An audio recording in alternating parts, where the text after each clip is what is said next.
What is up? Thank you for coming to my channel, Prison POV. Shout out to the joiners, shout out to the point of view crew, and trip on this. There's a dude from Bakersfield, I know him personally.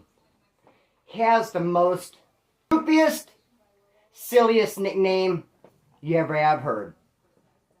He ended up shortening it in half, cutting a piece off of it, I suppose, in an attempt to make it less goofy and silly sounding. Had little effect, some but not much. Now that has zero effect on the bearing of the story. That was just like that was free right there. Had nothing to do with nothing. So let's move forward. Skinheads versus Woods at Corcoran. Actually not really Woods. The Woods from Bakersfield against the Skins at Corcoran. And let's just kick it off like this. Let's get it. Let's go. So it all starts behind this dude with the goofy name. Goofy Blacasso. And I know this guy personally, like I said. We started doing time together as youngsters before we went to the pen. I know him from county jail. Had a couple little county jail. I bumped into him and bumped him on the street. Seen him real early on in our prison careers. Then a gang of years go by. I don't see from him. I don't hear from him. I hear about him a little bit. I heard that he ended up shortening that goofy, silly nickname. But then the next thing I hear is this. Now, since I seen him last, when we were youngsters, now he's all tatted back and he's a hardcore, tough as nails gangster. Probably to hear him tell it. And like I said, he's all blasted back with all this ink. And one of the tattoos he has says on his back, real big, built for racial war. And although the fact that he has a silly, goofy nickname has nothing to do with the story, the fact that he has that big tattoo on his back definitely does. You'll see what I mean soon. So, this dude is up at Corcoran. Skinhead from Bakersfield. Goofy nickname. Built for racial war on his back. He's an old Corcoran 3B in the cells. So, he happens to be getting into it with his neighbors one morning before breakfast. And his neighbors happen to be black. Now, I don't know what they're fighting over. I don't know if they have some ongoing problem. I don't know if it's something new that just sparked up that day. I know a common problem that I have with my neighbors, and a lot of people have this problem, is some people like to throw their lint and dust out on the tier, hoping that the morning porter will come by and sweep it up. Well, I don't know what they're hoping. When I clean my cell in the morning, which most people do, clean their cells in the morning, I sweep up everything. Shouldn't you get a lot of lint? You're going to get a lot of dust. Unless you create a little dust bunny cover thing that fits on your door. That's for another video. However, and be that as it may, you might end up with a whole bunch of dust and dust bunnies in your cell.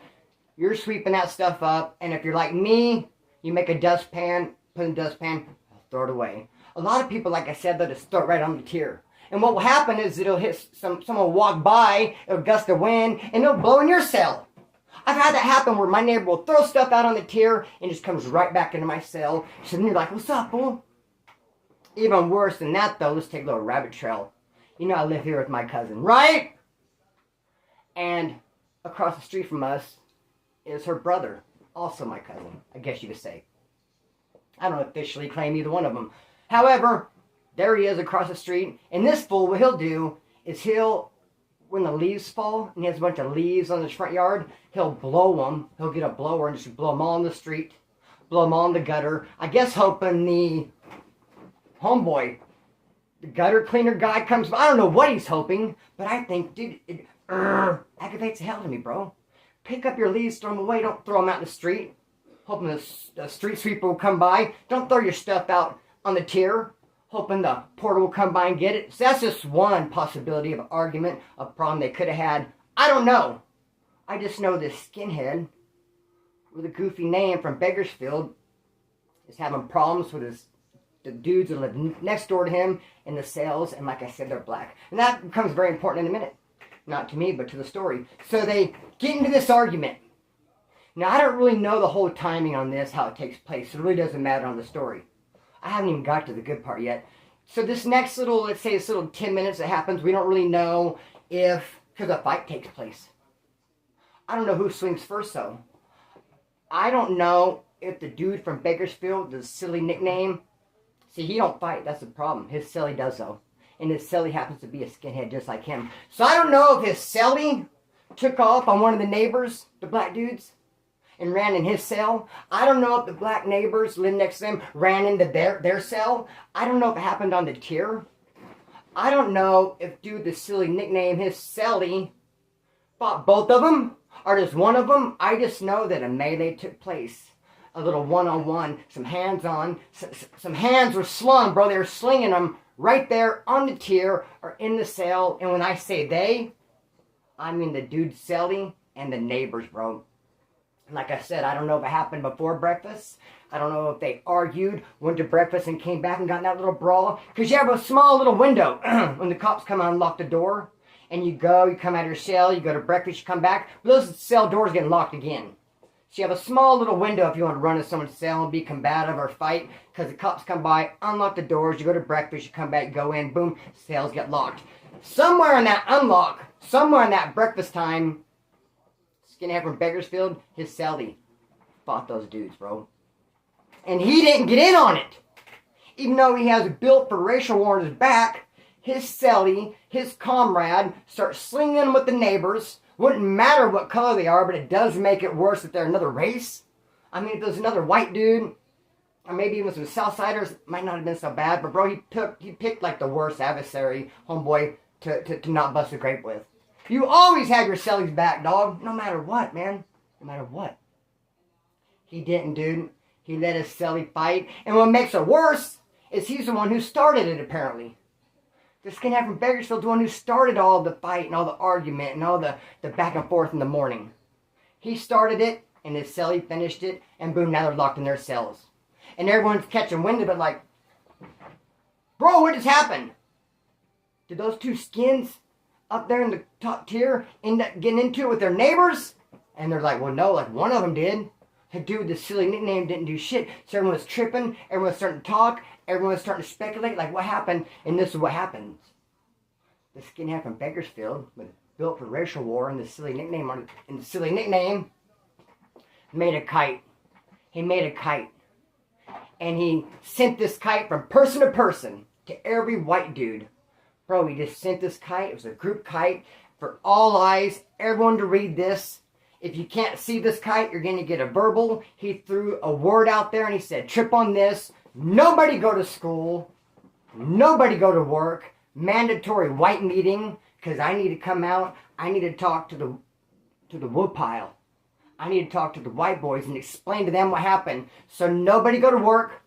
Nobody go to school, says the guy with the silly nickname. Mandatory white meeting. He sends out this directive. He sends out this kite for all to see. So everyone gets it and they're like, okay, damn, crazy.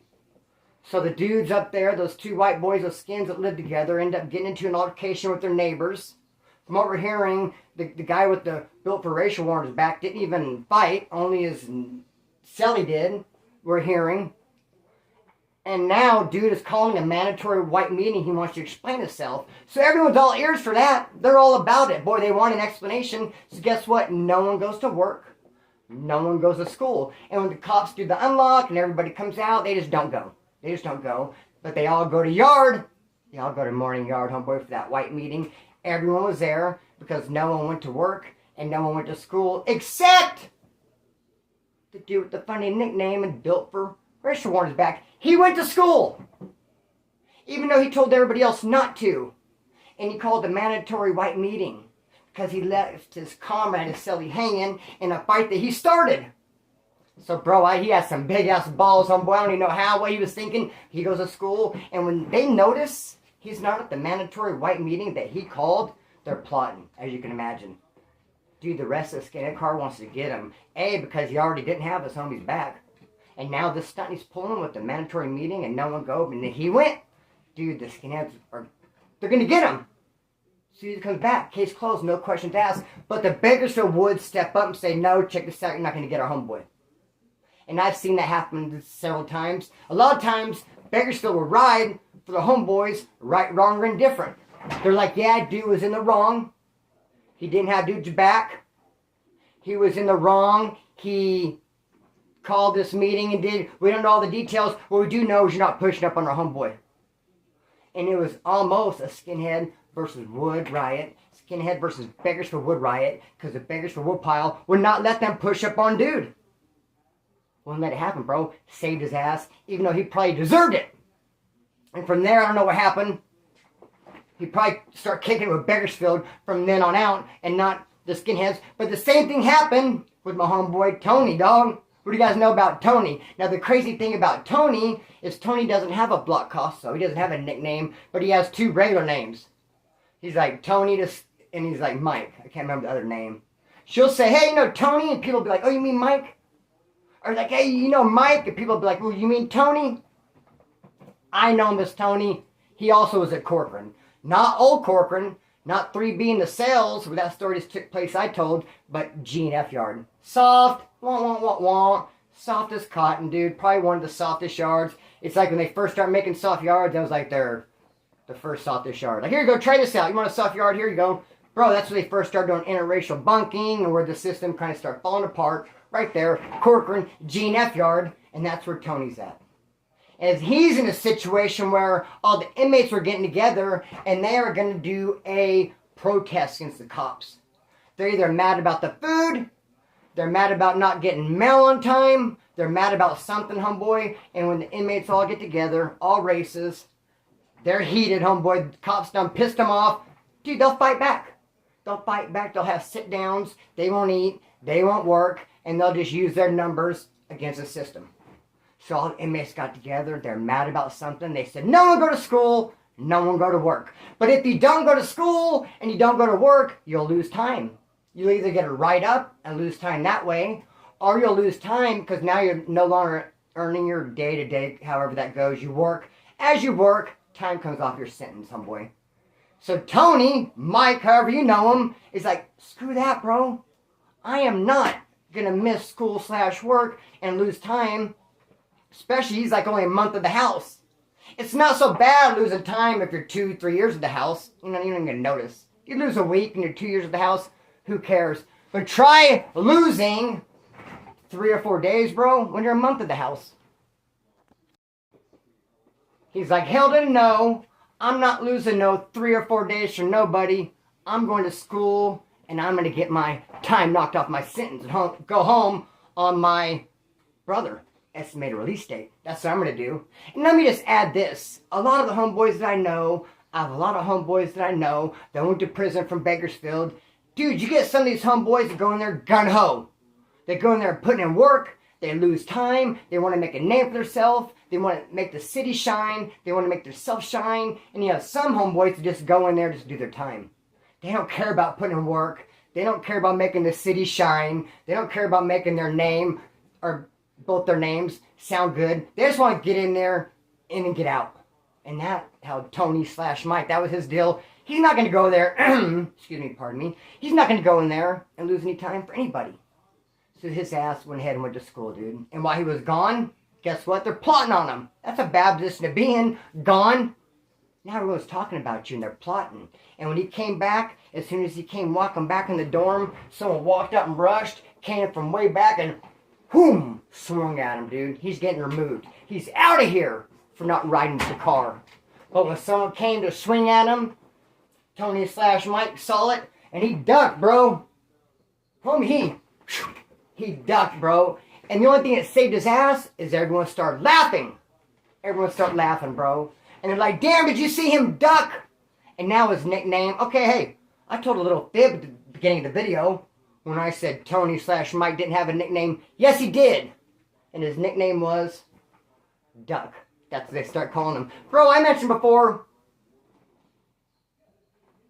probably not too long ago as a matter of fact, bro, I was getting ready to get my ass beat by this 6'10", mean, mad mofo, homeboy. Just straight up muscle. And he came back and swung and bombed on me into the cheap shot. And he hit me right about here. And he's getting ready to start tearing into me. And I was going to fight back, but it would have been pointless. And the only reason it didn't continue into a full-blown bloodbath, Because the dude that was with me took off running. And it made this dude stop and laugh.